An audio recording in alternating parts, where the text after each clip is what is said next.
జంగారెడ్డిగూడెంలో దొండమూడి రామలక్ష్మి కళ్యాణ మండపం నందు యునైటెడ్ గ్రాండ్ క్రిస్మస్ వేడుకలు ఆదివారం నిర్వహించారు. ఈ కార్యక్రమానికి ముఖ్య అతిథిగా ఏలూరు ఎంపీ కోటగిరి శ్రీధర్ బాబు విచ్చేశారు. బిషప్ పొలిమేర జయరాజు, ఫాదర్ బాలా, చిన్నపిల్లల వైద్యులు దొండమూడి ప్రసాద్, పంతగాని వెంకన్న తదితరులతో పాటు వివిధ క్రైస్తవ సంఘాల పాస్టర్స్ ప్రతినిధులు పాల్గొన్నారు. వారితో కలిసి సహపంక్తి భోజనాలు చేసిన ఎంపీ కోటగిరి శ్రీధర్ బాబు క్రిస్మస్ వేడుకల్లో పాల్గొన్నారు. పుష్పాలతో నాయకులను ఘనంగా స్వాగతించారు. చిన్నారులు వేసిన నృత్యాలను తిలకించారు. క్రైస్తవ ప్రార్థనలు చేశారు. భక్తి గీతాలను ఆలపించారు. ఎంపీ కోటగిరి శ్రీధర్ బాబు, బిషప్ పొలిమేర జయరాజు, ఫాదర్ బాలా, చిన్నపిల్లల వైద్యులు దొండమూడి ప్రసాద్, శామ్యూల్ గెడ్డం జాషువా తదితరులను శాలువాతో ఘనంగా సత్కరించారు. హ్యాపీ క్రిస్మస్, మేరీ క్రిస్మస్ అనే కోలాహలాల మధ్య కేక్ కట్ చేశారు. ఒకరికొకరు పంచుకుని క్రిస్మస్ శుభాకాంక్షలు పంచుకున్నారు. It's a great occasion. నాకు చిన్నప్పటి నుంచి నా చదువే ఆర్సీఎం స్కూల్లో జరిగింది. ఫస్ట్ 10 సంవత్సరాలు, అది కూడా బోర్డింగ్ స్కూల్లో. సో యేసుకు ప్రార్థన అనేది రోజుకు ఒకసారి కాదు, 2 సార్లు ఉంటుంది. So I'm very much intertwined, my life is intertwined మీ అందరితో, బిషప్ గారితో, ప్రతి ఒక్కరితో. So I'm very familiar and I'm very much part of all of you అని గర్వంగా చెప్పగలను మీ అందరికి. కోటగిరి విద్యాధరరావు గారి పేరు తెలిసారు నాకన్నా ముందు. ఇక్కడ నాకు చాలా గర్వపడుతుంటాను ఆ మాట రాగానే. రాజకీయాల్లోకి రావడానికి కారణం ఒక పెద్ద మనిషి, ఒక మంచి మనిషి, అది నాన్నగారు కోటగిరి విద్యాధరరావు గారు.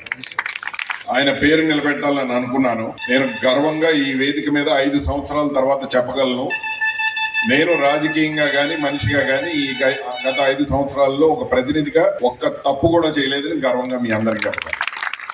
అంటే నాన్నగారి పేరు నిలబెట్టానన్న తృప్తి నాకుంది ఈ 5 సంవత్సరాల తర్వాత. ముఖ్యంగా చిన్నప్పటి నుంచి నేను నేర్చుకుంది, ఒక మంచి పని మీద బయలుదేరితే ఆ ప్రపంచమే కలిసి వస్తుందని. ఈ 5 సంవత్సరాలుగా నాకు ప్రతి ఒక్కరూ కూడా అన్ని విధాలుగా కలిసి రావడమే కాదు, నాకు అన్ని విధాలుగా సహాయం చేశారు, సపోర్ట్ చేశారు. దాంట్లో ముఖ్యమైన వ్యక్తి మన ఏలూరు బిషప్ గారు, జయరాజ్ గారు. దానికి నేను ఆయనకి, మా ఫాదర్ బాలా గారికి, వేదిక మీద ఉన్న ప్రతి ఒక్కరికి కూడా అన్ని విధాలుగా కూడా నాకు సహకరించినందుకు, నన్ను ఒక ముఖ్యమైన వ్యక్తిగా గుర్తించి నన్ను ముందుకు నడిపినందుకు అందరికీ కూడా కృతజ్ఞతలు తెలియజేసుకుంటూ మరొకసారి నమస్కరిస్తున్నాను. అన్నిటికంటే ముఖ్యమైనది మన ప్రాంతం. నేను మీ ప్రాంతం వాడిని, ఒక మీ ప్రాంత వాడిగా, మీరు గెలిపించిన వాడిగా నేను చెప్పగలిగింది ఏంటంటే, ఈ 5 సంవత్సరాల్లో జరిగిన పరిపాలన ఒక ఎత్తు ప్రతి ఒక్కరిని, ప్రతి సామాన్యుడికి జీవితం మీద ఒక ఆసక్తి కలిగించేటట్టు చేశాము. ఒక మంచి దారిన ప్రతి ఒక్కరిని పెట్టాము. అది ప్రభుత్వం ద్వారానో, మన నాయకుడు జగన్మోహన్ రెడ్డి గారి ద్వారానో ప్రతి ఒక్కరూ ఒక మంచి మార్గాన్ని ఉన్నారు. ఆత్మ విశ్వాసంతో, ఆత్మ గౌరవంతో బతుకుతున్నారు ప్రతి సామాన్యులు.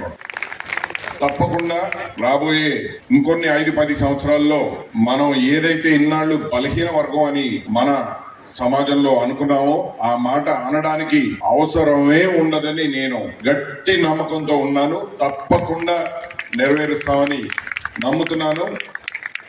అందరం ఇందాక అన్నట్టు ఒక మంచి పని మీద వెళ్తే ప్రపంచమే కలిసి వస్తుందని, తప్పకుండా జగన్మోహన్ రెడ్డి గారు ఒక మంచి పని మీద బయలుదేరారు, ఆ ప్రపంచమే కలిసి వస్తుందని నేను నమ్ముతున్నాను. దయచేసి మీరందరూ కూడా ఎప్పటిలాగా అన్నిటికంటే ముఖ్యమైనది ఒకరినొకరిని సహాయం చేసుకోవాలని కోరుతూ మరొకసారి merry Christmas, happy new year. Thank you very much. ఏంటి సార్ అని మళ్ళీ ఫోన్ చేసినప్పుడు మీరు తప్పక రావాలి. 6 గంటలకు కరెక్ట్ గా మీరు మా దగ్గర ఉండాలి. ప్రోగ్రామ్ అయిపోగానే 7 గంటలకు మీరు ఇంటికి వెళ్ళిపోవాలన్నారు.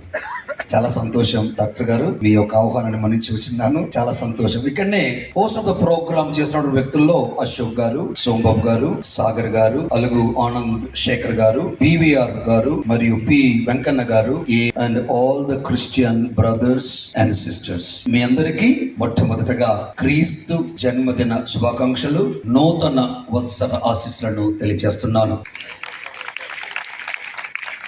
ఈ ప్రాంతంలో ఇంత చక్కని మండపం ఉందని, కళ్యాణ మండపం ఉందని తెలియదు నాకు. ప్రోగ్రామ్ కూడా ఆర్గనైజ్ చేసినటువంటి ఆర్గనైజర్ అందరినీ, మరి ముఖ్యంగా మా గురువులు ఫాదర్ మోక్షానందం గారు, ఫాదర్ కళ్యాణ్ గారు, ఫాదర్ లీనో గారు ఈ ప్రాంతంలో పనిచేస్తున్నారు. వారు కూడా ఇక్కడ ఉన్నారని కూడా నాకు తెలియదు. కానీ ఇక్కడ రావటం, అందరితో కలబోసుకొని ఇంత చక్కగా కార్యక్రమాన్ని ఏర్పాటు చేసి క్రీస్తుకు మహిమకరంగాను మనందరికి దీవెనకరంగా ఉండాలని ఆలోచనని నేను ఎంతగానో అభినందిస్తున్నాను. ఒకటి, క్రిస్మస్ గురించి అందరికి తెలుసు. క్రీస్తు ప్రభు పుట్టినటువంటి వేడుకల్ని జరుపుకోవటం. దానికంటే ముందు బ్యాక్గ్రౌండ్ మన ఎంపీ గారు చాలా చక్కగా మాట్లాడారు. దీన్ని బైబిల్లో తర్జుమా చేసుకొని మాట్లాడుకుందాం.